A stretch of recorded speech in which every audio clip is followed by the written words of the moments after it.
All right, we're back, everyone. April is Organ Donation Awareness Month that aims to spread awareness about organ, eye, and tissue donation and to honor those who give the gift of life.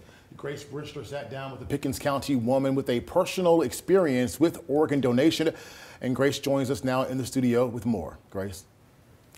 Whether you're a West Alabama or East Mississippi native, you've probably heard the name Libby-Hankins.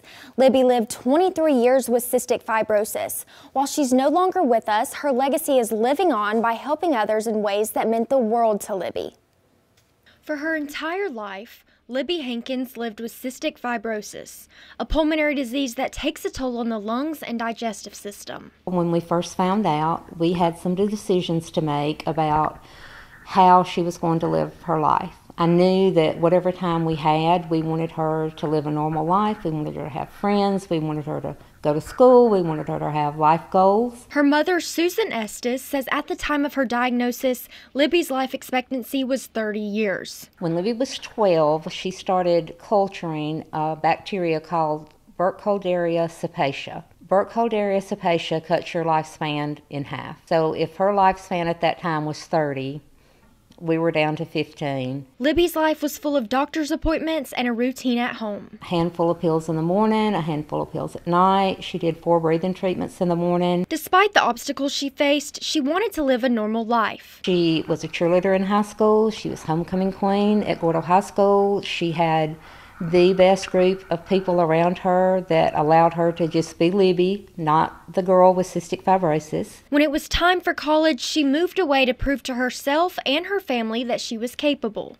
She was, cheering for the University of West Alabama, majoring in special education, and was even involved in Greek life. When she turned about 21, she just hit a wall with her lung function. It was time to decide if she could have a transplant. They loaded up and went to Duke and became part of the 10% that they accept for the transplant program. She got the call for lungs after 65 days.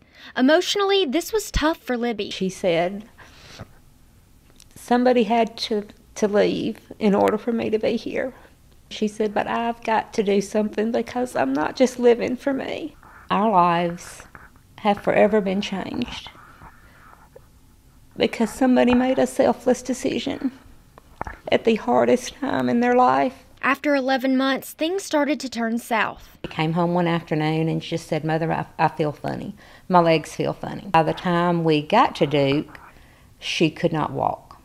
We tried every possible thing that we could think of, but in the end, she went to heaven. But Libby's story wasn't done there. She would not sign the transplant papers until they agreed something good would come from all of it. The Live-Like-Libby, Love-Like-Libby Foundation was born. We focus on special needs children and adults, animal rescues, cystic fibrosis families and research, and organ donor awareness. The nonprofit also focuses on community needs and holds events to help others in the community. She gave us the greatest gift by making us promise that something good would come from it.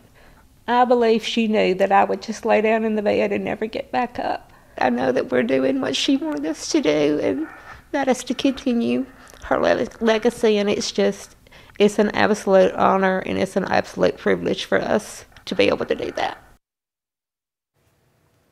The week leading up to Libby's transplant, which was April 17th, is known as 17 Acts of Kindness Week to honor her legacy.